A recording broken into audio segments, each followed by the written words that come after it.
Tá.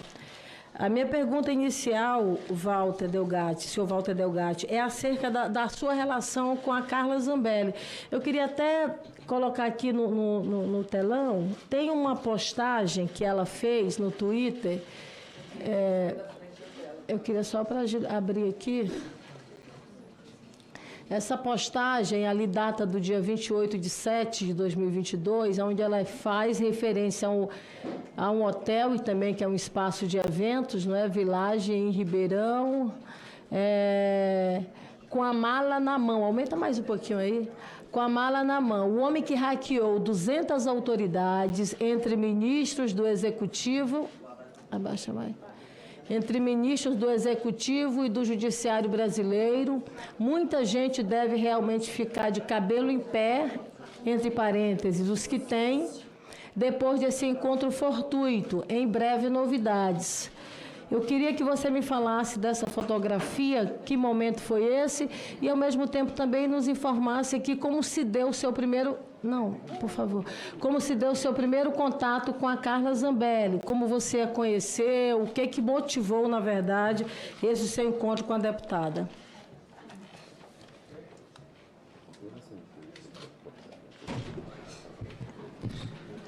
Foi nessa data da foto, em 28/7, eu estava na cidade de Ribeirão Preto, em um hotel em que eu fui buscar um amigo meu. E, de repente, eu vi a deputada Carla Zambelli, eu pedi para tirar uma foto com ela, e eu apresentei quem era eu. Eu falei, não, eu sou o Walter, o Delgatti, tal. E conversando com ela, ela passou o telefone dela, o celular dela, anotou o meu e posteriormente ela me chamou no WhatsApp. Foi apenas isso. Foi realmente um encontro fortuito. Durante seu encontro com a deputada Carla Zambelli, Walter, como se deu a sua relação com ela, né? Eu digo do ponto de vista de conversa, você chegou em algum momento a integrar, por exemplo, a equipe de trabalho dela, chegou a prestar serviço para ela, chegou a ter, por exemplo, alguma remuneração, onde você residia, por exemplo, nesse período que você esteve aqui em Brasília? Só ressaltando que no hotel, ela estava saindo do hotel, então foi um encontro bem rápido, não houve conversas lá, e apenas a foto, e inclusive ela está com a mala na mão, ela montou no carro e acredito eu que ela tenha saído do hotel. E posteriormente, ela disse que havia uma oportunidade de emprego a mim, no caso seria na campanha do Jair Bolsonaro, do ex-presidente. Eu estive em Brasília, eu falei com o presidente e logo em seguida... Você avançou demais. Não, mas é que ela perguntou isso. E logo... Fica à vontade. E logo em seguida eu fiquei em Brasília e eu ia trabalhar na parte de redes sociais do gabinete dela, das redes dela, sociais. Houveram pagamentos, sim, porque ela me enviou as senhas do site, das redes sociais. Só que logo em seguida, uma decisão do Alexandre de Moraes suspendeu o acesso dela às redes sociais. Por isso que eu não continuei nesse serviço, acredito. Mas nesse período você chegou a prestar um serviço, você não chegou a integrar, por exemplo, em nenhum momento a equipe dela de trabalho? Por exemplo, você chegou a participar dos grupos de WhatsApp, sim, conversar com a equipe de assessoria dela, esse era um serviço que você fazia para ela? Esse serviço eu realizei. E esse período qual era o tipo de remuneração que você recebia dela? Na verdade, houve na época uma remuneração de R$3.000 e depois as redes foram suspensas e daí em diante apenas a promessa de emprego mesmo.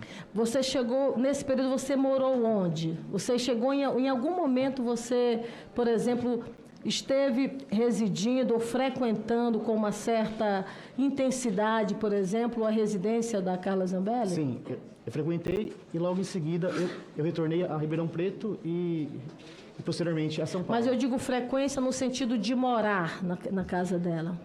Eu fui diversas vezes na casa dela, mas de morar, não. Morar, de dormir, de ter uma convivência mais presente familiar, não. Certo. Falando aqui acerca dessas reuniões, no dia 9 de agosto, o senhor teve essa primeira reunião ao chegar aqui em Brasília, não é isso? E essa reunião você teve na sede do PL. Na reunião, e você me corrige se eu estiver errada, e eu queria que você me na verdade, me desse detalhes dessa reunião. Eu tenho a informação de que, na reunião, o senhor esteve com o advogado Ariovaldo, que está aqui, inclusive, o presidente do PL, Valdemar da Costa Neto.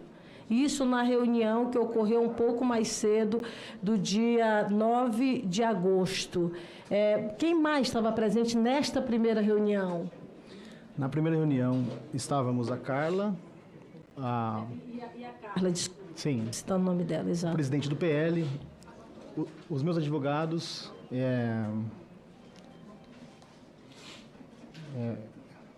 o irmão da Carla Zambelli, que é deputado também, e eu. Essa reunião. Aí você fez, então, a primeira reunião, que foi... E o marido da Carla Zambelli também. E o marido da Carla, o irmão. Deixa eu anotando aqui. Eu havia esquecido, mas o advogado me lembrou. Me contam mais sobre essa reunião. O que vocês trataram nessa primeira reunião? O Duda Lima não participou, o marqueteiro. Não participou. Ele participou de uma reunião à tarde, às 15 horas. Isso. Perfeito. Me conta um pouco dessa primeira reunião, como se deu. O que vocês trataram nela? O que vocês discutiram nessa reunião? Tá. Nessa primeira reunião, o assunto era bem técnico, até que o Valdemar entrou em contato com o Duda e agendou essa reunião mais tarde com o marqueteiro da campanha, porque o Valdemar fez algumas perguntas, mas a questão era técnica, e o Valdemar, acredito que ele não tenha um conhecimento técnico sobre isso. Então, foi uma reunião, digamos, preliminar. Exatamente, uma reunião preliminar. E na sequência foi então feito contato com o marqueteiro Duda Lima? Sim, durante a reunião o Valdemar entrou em contato com o marqueteiro, inclusive no Viva Voz, falou com ele e ele disse que às 3 horas iria comparecer no PL. Pronto, aí você então volta às 3 horas. Sim, só que nesse meio tempo o advogado teve um conflito, um desentendimento com a deputada Carla Zambelli. E apenas eu fiquei, os advogados foram embora. Você diz o advogado que está aqui, inclusive, com você. Sim. Esse conflito se deu por quê? No momento do conflito, eu estava no banheiro.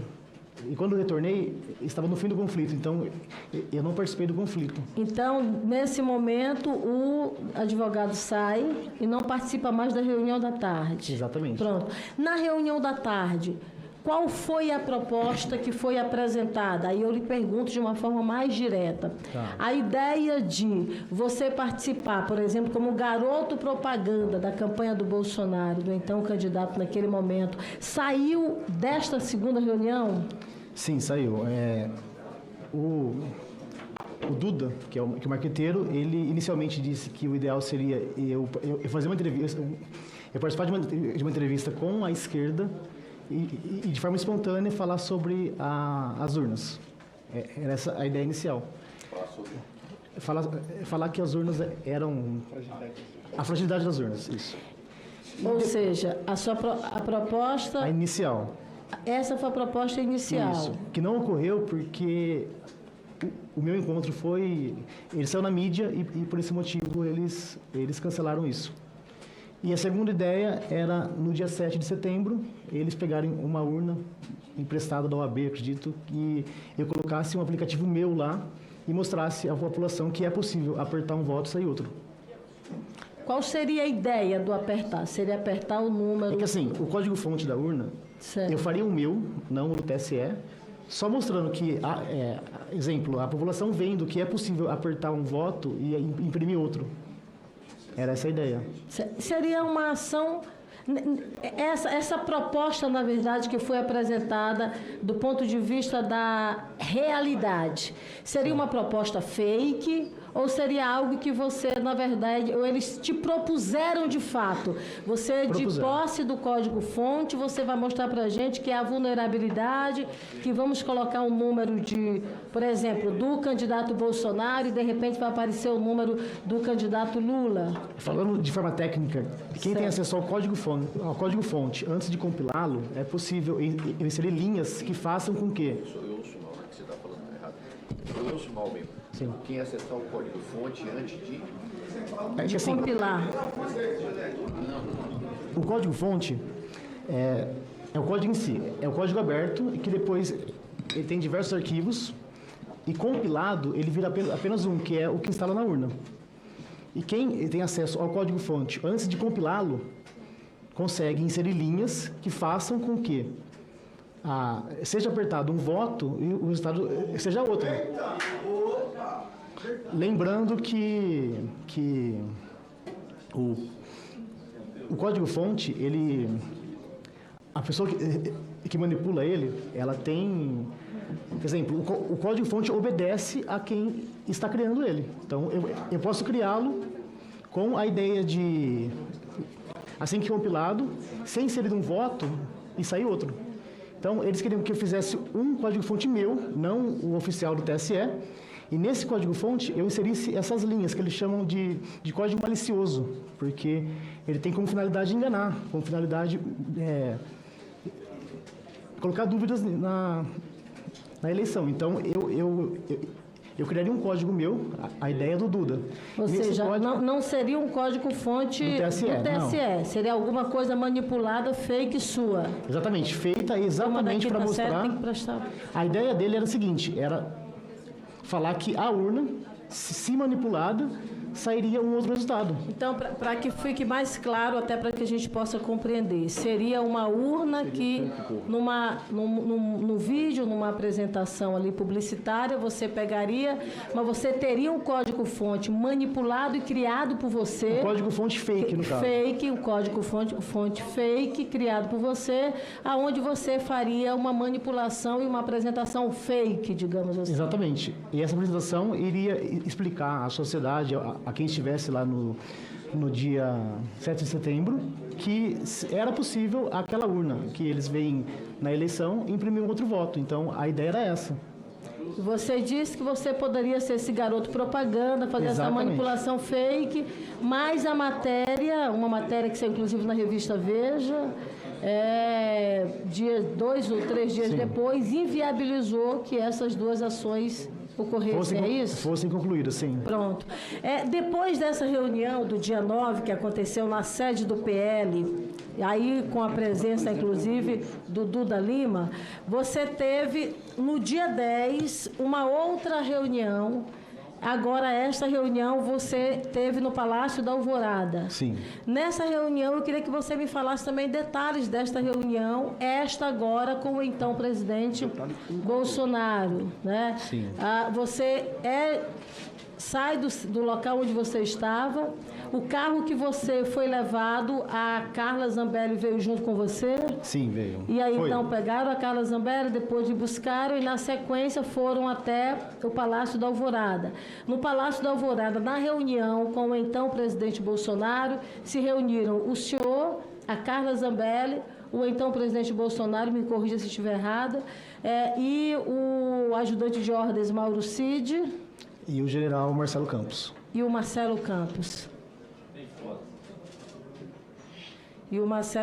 Me conta um pouco dessa reunião. Essa reunião, a ideia era falar sobre as urnas e sobre a eleição e sobre a lisura das urnas. E a conversa, ela foi bem técnica, até que o presidente me disse, falou assim, olha, a parte técnica eu não entendo, então eu irei enviá-lo ao Ministério da Defesa e lá, com os técnicos, você explica tudo isso. A conversa, ela se resumiu nisso. E também, ele pediu que eu fizesse o que o Duda havia dito sobre o dia 7 de setembro. E o senhor disse para ele que poderia fazer? Sim, eu disse que sim. E aí ele não compreendeu, e neste momento, quem ele chama para lhe levar ao Ministério da Defesa? Ele chama o general Marcelo Campos. O general Marcelo. E ele fala a ele, olha, eu preciso que você leve ele até o Ministério da Defesa. Ele contrariou, ele disse, não, mas lá é complicado, e o Bolsonaro disse, não, isso é uma ordem minha, cumpra.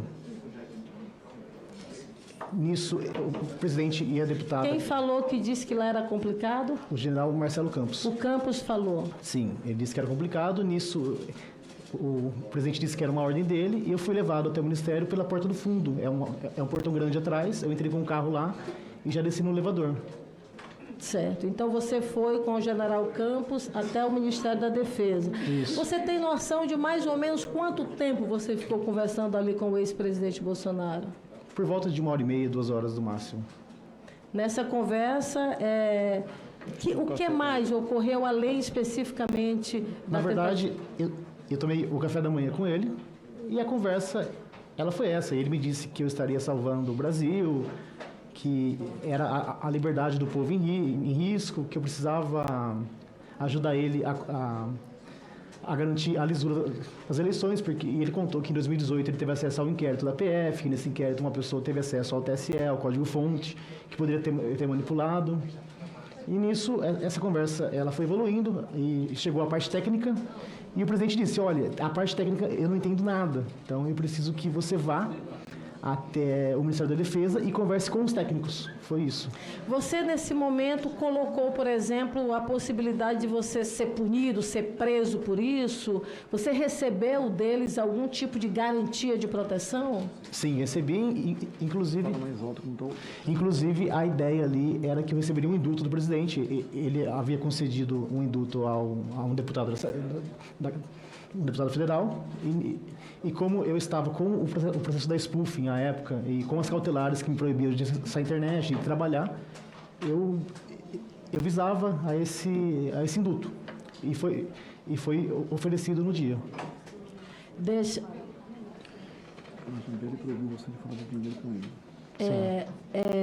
uma pergunta aqui que a minha consultora traz. Do ponto de vista do nome do general, é Marcelo Campos ou Marcelo Câmara? Desculpe, é Marcelo Câmara. Marcelo Câmara. General Câmara, né? É o Câmara. Peço desculpas. Não, que isso, ótimo. Voltando aqui especificamente, então, neste momento, o então presidente Bolsonaro lhe assegurou um indulto caso fosse preso pelas ações referentes à urna eletrônica. Sim, esse encontro, ele assegurou esse indulto e futuramente no segundo encontro ele assegurou outra coisa, mas esse encontro ele assegurou apenas o indulto. Tá, a gente vai já falar desse outro encontro, desse outro contato com o ex-presidente. Agora vamos falar sobre esse seu momento em relação ao Ministério da Defesa. Quantas vezes você foi no Ministério da Defesa? 4 vezes.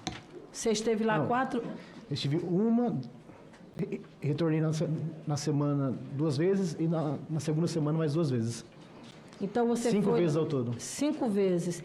Nessas vezes em que você ia lá, você conversava com o pessoal da TI, mais dessa parte da informática? Eu falei com como é que funcionou? o ministro Nogueira, o Paulo Sérgio Nogueira, e também com o pessoal do TI. Com o Paulo Sérgio Nogueira e com o pessoal... que integra a equipe de TI. Isso. E nessas conversas e nessas várias idas até ao Ministério da Defesa, você construiu o quê? Nós tivemos depois, Walter, um relatório que foi apresentado, inclusive, e foi encaminhado até no TSE das Forças Armadas. Nesse relatório específico, você teve participação na elaboração desse relatório? A ideia inicial era que eu inspecionasse o código-fonte. Só que eles explicaram que o código-fonte ficava somente no TSE e apenas servidores do Ministério da Defesa teriam acesso a esse código. Então, eles iam até o TSE e me repassavam o que eles viam, porque eles não tinham acesso à internet, eles não podiam levar uma parte do código, eles acabavam que decorando um pedaço do código e me repassando. E nisso, eu dei orientações, exemplo, que a urna, se desligada da tomada e ligada novamente, ela pode ter um algoritmo lá e o algoritmo decidir por ficar normal, se caso ela fosse manipulada, o peso dela, a mudança de local, as pessoas que votam, a digital delas, porque ela pode reconhecer que a digital é de uma pessoa que está testando a urna e não votando. Então, tudo isso que eu passei a eles consta no relatório que foi entregue ao TSE. Eu posso dizer hoje que de forma integral, aquele relatório tem exatamente o que eu disse. Não tem nada menos, ou seja, nada mais. Esse relatório que eu estou com ele aqui, que veio do Ministério da Defesa e foi encaminhado ao TSE, você teve conhecimento dele, leu e viu que foi fruto da sua orientação. Eu apenas não digitei, mas foi eu quem fez ele, porque tudo que consta nele foi orientado por mim. Ou seja, esse relatório foi construído, foi orientado, foi elaborado pelo Walter Delgatti. Lembrando que os servidores do Ministério, eles cursaram a faculdade de TI, são professores, são tudo, então eles aprenderam o caminho correto. Eu que não tive o curso nada, eu aprendi errando. Então, é muito mais fácil eu verificar ali alguma porta aberta ou alguma vulnerabilidade do que eles que aprenderam o caminho correto. Por esse motivo que tudo que consta no relatório foi eu quem disse lá em reuniões. Pronto. Walter, nesse momento de conversas com o Ministério da Defesa, você teve contato com alguém ligado por nome Jesus, que era um assessor ligado ao então comandante do Exército Brasileiro, que era o Freire Gomes. Você lembra desses contatos? Eu tive contato apenas pelo WhatsApp, pessoalmente não. Certo. E esse seu contato com este assessor, como se dava? Você tratava com ele sobre o quê? Sobre esse relatório? Esse relatório e outros, porque à época havia relatórios de um argentino que fez uma live, um relatório, e também outros relatórios que pegavam o resultado da eleição, que estava no site do TSE, e faziam relatórios. Ele me enviava e pedia que eu autenticasse, só que com dados que estavam no TSE. Porque o relatório, ele pega o banco de dados e a partir do banco de dados ele cria o relatório. E a ideia dele era que eu fosse no relatório, fosse até o site e confirmasse se realmente aquele dado que estava no relatório constava no site do TSE. Então, por diversas vezes eu realizei essa autenticação de relatório a ele. O Jesus, ele trabalhava nessa área mais de tecnologia? Ele é do Alto Comando do Exército. O Jesus, o assessor, que era o assessor do Freire Gomes. Eu não sei se era assessor, mas ele fazia o meio campo entre mim e o general Freire Gomes. Ele estava nos acampamentos? Ele te passava vídeos, alguma informação do acampamento? Sim, ele enviava vídeos do acampamento de pessoas rezando, de pessoas chorando. Ele enviava algumas matérias que saíam à época, alguns vídeos. Por que ele te enviava esses vídeos? Porque acabou criando um vínculo de amizade entre mim e ele. Mas não era para uma missão, digamos, para você fazer algo referente a esses vídeos. Era apenas o informe do que estava acontecendo nos acampamentos. Exatamente. E ele dizia também que iria ter uma ruptura, uma intervenção. E ele dizia, olha, será amanhã? E eu ficava com medo. Então, a conversa era isso. Com o coronel Mano, com Jesus. Sim. Com Jesus, que era assessor do ex-comandante. Fazia o meio campo entre o Freire Gomes. Ele dizia, não... Não, com o Freire Gomes não. E nem, ele falou com Jesus, ele falou agora há pouco, apenas por telefone, receber essas informações. E por ligação também, ligação do WhatsApp. Certo. Tem mais alguma coisa para falar sobre a sua conversa com Jesus? Não, somente isso. Tá. Walter, eu queria que você me explicasse, a revista Veja, inclusive, fez uma matéria ampla sobre isso, né? Sobre o encontro que você teve com o encontro que você foi chamado para num posto de gasolina. O nome do posto de gasolina eu tenho aqui, seria o posto de gasolina Frango Assado. Eu queria que tu me explicasse um pouquinho como se deu isso, como foi essa logística, de que forma você foi chamado para estar até lá. Me conta como tudo isso aconteceu. Eu não me recordo o dia, então eu estava em casa em Ribeirão Preto pela manhã, quando a deputada Carla Zambelli entrou em contato comigo e disse que o motorista iria me encontrar, ou melhor, iria me buscar e eu teria um encontro com ela e que era um assunto urgente. Então, era um assunto que teria que ser tratado naquele dia. E eu estava em Ribeirão Preto e chegou o motorista. Nisso, eu não sabia onde seria o encontro. Ele pegou a rodovia, a Anhanguera, e foi até esse posto que era próximo a uma cidade em que a deputada estava realizando campanha. E nesse encontro, a deputada... Você já conhecia o motorista? Esse motorista, não conhecia. Você teve medo quando você teve que entrar no carro com ele e ir até esse local? Eu tive um pouco, mas não tanto, porque eu confiava bastante na deputada Carla Zambelli. Perfeito. Então, você segue até esse posto? Até esse posto, e nisso eu tenho um contato com a deputada. E nesse contato foi quando ela pegou um celular que estava com ela, e no celular dela ela enviou mensagem a alguém e o presidente da República entrou em contato comigo. E nesse contato ele disse que eles haviam... Antes de falar do contato, ela pegou um telefone novo ou era o telefone dela? Não, era um telefone aparentemente novo. O chip ou o aparelho? Era um chip e um aparelho, ela inseriu o chip, acredito eu que seja um celular novo. Novo que eu digo é que nunca foi usado. Um celular que foi usado apenas naquele encontro, ou apenas naquele encontro, né? E nisso eu falei com o presidente da República e, segundo ele, eles haviam conseguido um grampo, que era tão esperado à época, do ministro Alexandre de Moraes. Segundo ele, esse grampo ele foi realizado já, que teria conversas comprometedoras do ministro, e ele precisava que eu assumisse a autoria desse grampo, lembrando que à época eu era o hacker da Lava Jato, né? Então seria difícil a esquerda questionar? Sem questionar essa autoria, porque lá atrás eu havia assumido a Vaza Jato, que realmente fui eu, e eles apoiaram. Então a ideia seria o quê? O garoto da esquerda assumir esse grampo.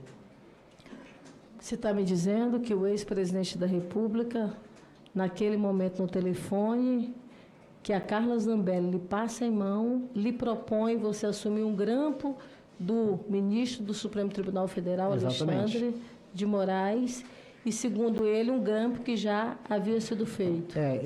Ele disse no telefonema que esse grampo foi realizado por agentes de outro país, ele me disse. Não sei se é verdade, se realmente aconteceu o grampo, porque eu não tive acesso a ele.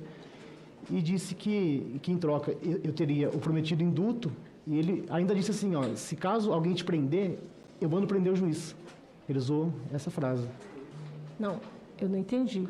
Ele disse assim, fique tranquilo, se caso algum juiz te prender, eu mando prender o juiz. E deu risada.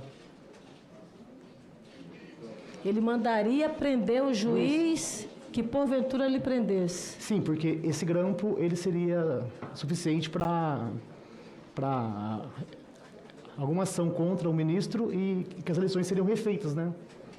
Você então... Ou melhor, que as eleições fossem feitas com a urna que imprimisse o voto.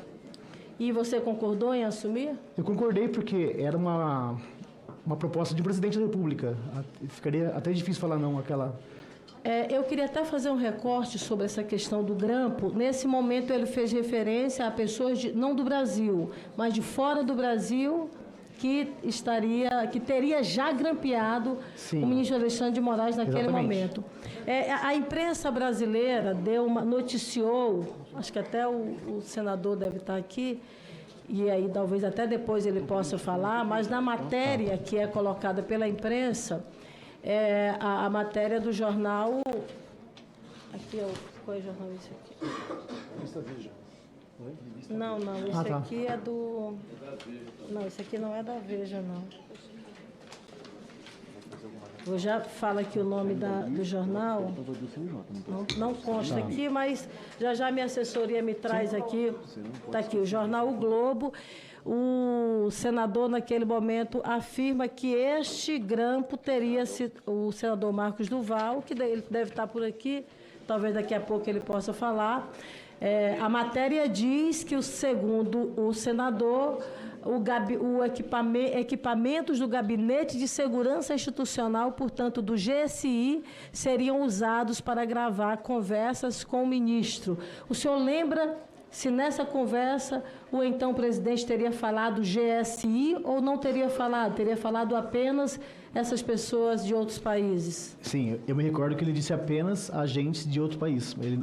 Ele não falou sobre GSI ou sobre o senador Marcos Duval.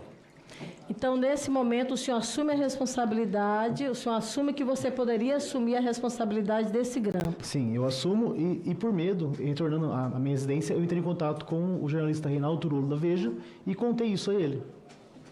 Que ele gravou a ligação e registrou em cartório tudo que fora falado à época. Você fez, então, esse registro com ele? Sim, eu fiz. Certo. Além desta conversa, isso se deu dentro do carro ou vocês estavam sentados em algum local? A gente estava sentado no McDonald's. Era a lanchonete o segurança e o motorista e o irmão da Carla ficaram lá fora e apenas a Carla e eu ficamos ali dentro.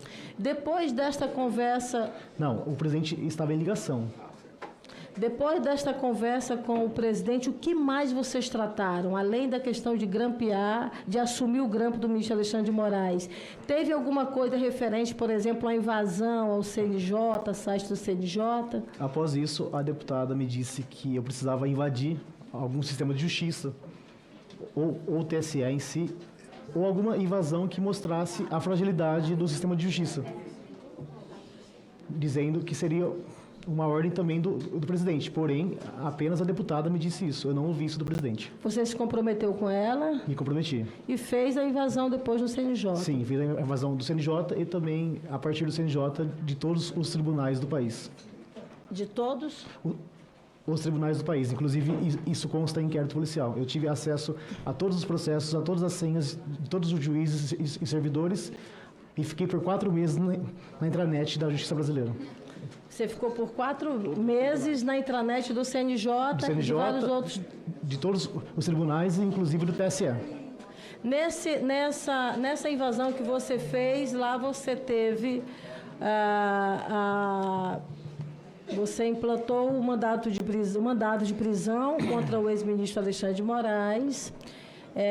Também teve a quebra do sigilo bancário do ministro Alexandre de Moraes.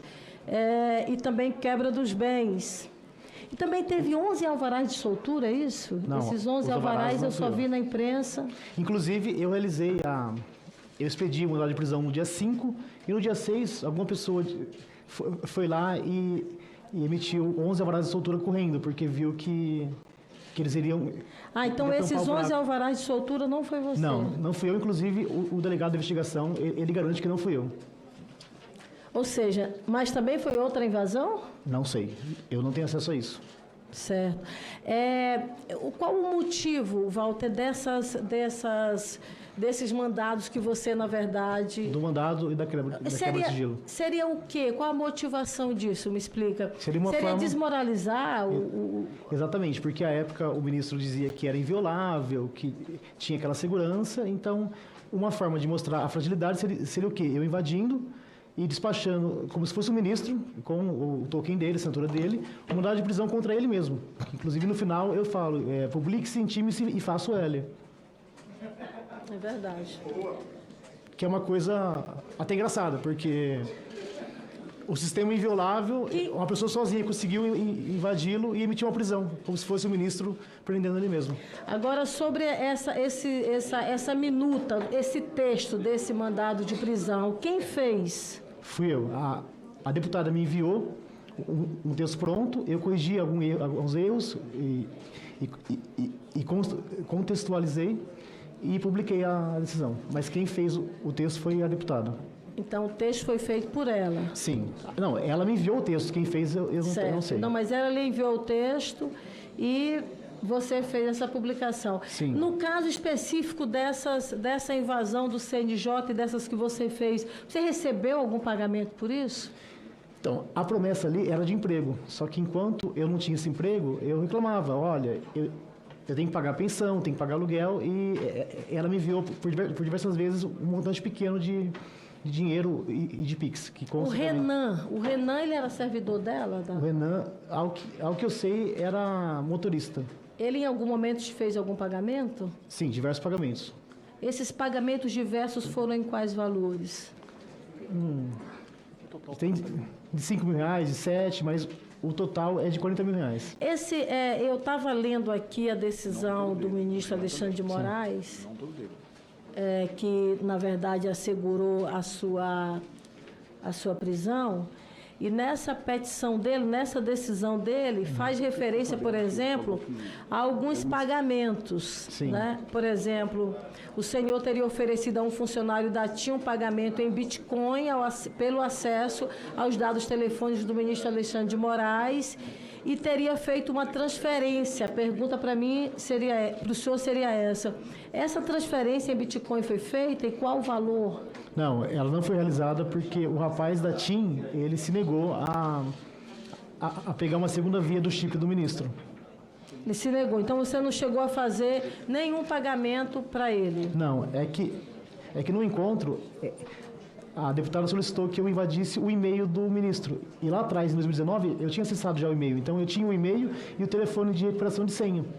E entrei em contato com o rapaz da TIM. Só que ele me gravou no dia, sem eu saber, e se negou a pegar a segunda vez do chip.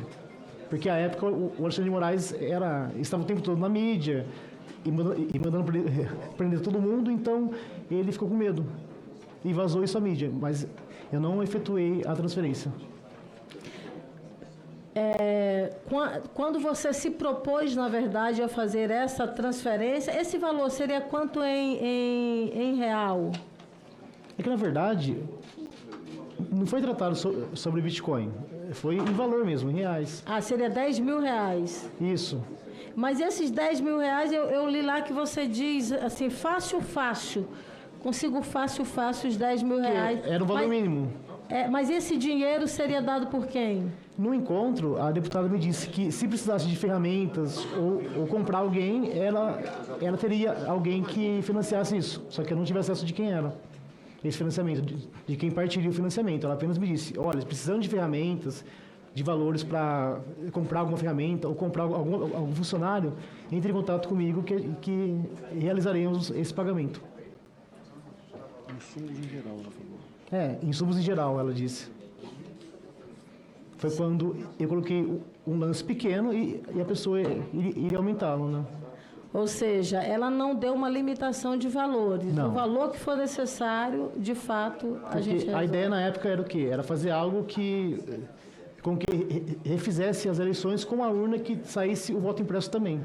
Ou seja, Walter, essa conversa toda ela aconteceu no ano passado e agora, mais ou menos no mês de fevereiro, março, nós tivemos aí a informação da possibilidade, de fato, desse grampo. Ou seja, a informação que você tem, então, é que o ministro Alexandre de Moraes, em algum momento, foi grampeado. Exatamente. A informação que eu tenho é que ele estava grampeado já, que havia o grampo. Agora, eu não sei se seria um futuro grampo, ele estava garantindo já para eu falar sim e não falar, vamos ver, então no futuro, assim que acontecer, eu decido se eu vou assumir a autoria ou não.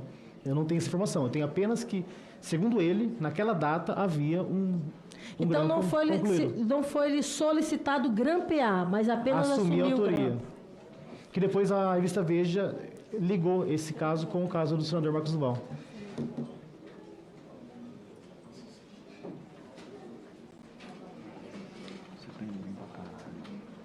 Presidente, pela ordem, eu quero...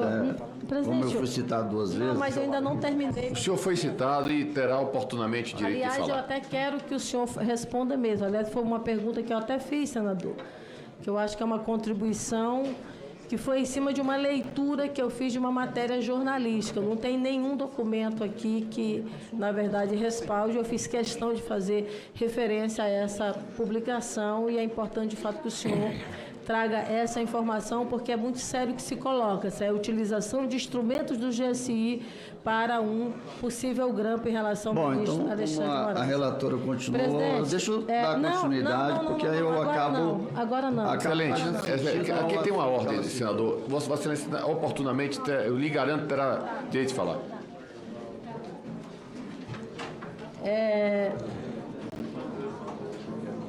Eu queria só para deixar aqui, porque ficou uma pequena dúvida em relação à presença da segunda reunião com a participação das pessoas na segunda reunião do dia 9 às 15 horas. O Valdemar da Costa Neto estava nesta segunda reunião? A segunda reunião, lá atrás, né? Isso, no dia 9? Não, estávamos o irmão da Carla Zambelli, o Duda Marqueteiro e eu. Então, ele não estava na segunda, ele estava só na primeira, que foi no horário da manhã. Sim, inclusive os advogados aqui presentes estavam juntos à reunião. Em algum momento, na segunda reunião, já agora com o presidente Bolsonaro, ou então o presidente Bolsonaro do dia 10, o Mauro Cid, que era o ajudante de ordens, ele chegou a participar, ele tinha algum ativismo nessa participação dessa reunião? Ele dava ideias ou ele só ficava ali assinando, anotando e fazendo o acompanhamento da reunião? Ele tinha alguma participação mais ativa? Ele fez apenas o acompanhamento. Ele não participou da reunião. Não opinou em nada? Não. Só apenas depois, ouviu? Após a reunião, o ex-presidente e a deputada, eles saíram lá no Palácio e eu fiquei lá com o Marcelo Câmara e com o Cid, conversando, mas assuntos estranhos da reunião. Certo. Presidente, eu quero finalizar e dizer que o depoimento de hoje é um depoimento muito importante para os trabalhos da CPMI, bombástico, como o senhor coloca.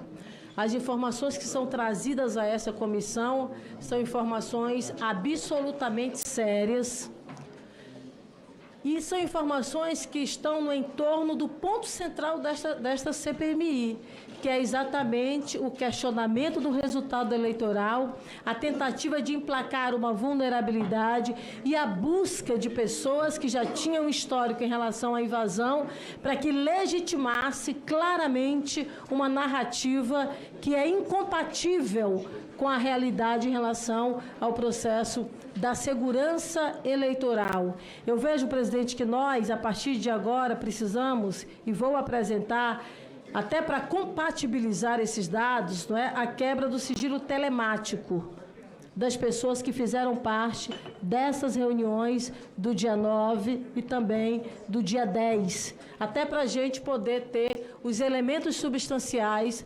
acerca acerca das informações que nós recebemos agora do depoente Walter Delgatti. Eu queria lhe agradecer pelas suas informações e a sua colaboração, a sua contribuição em relação aos trabalhos desta CPMI. Muito obrigada, presidente. Disponho.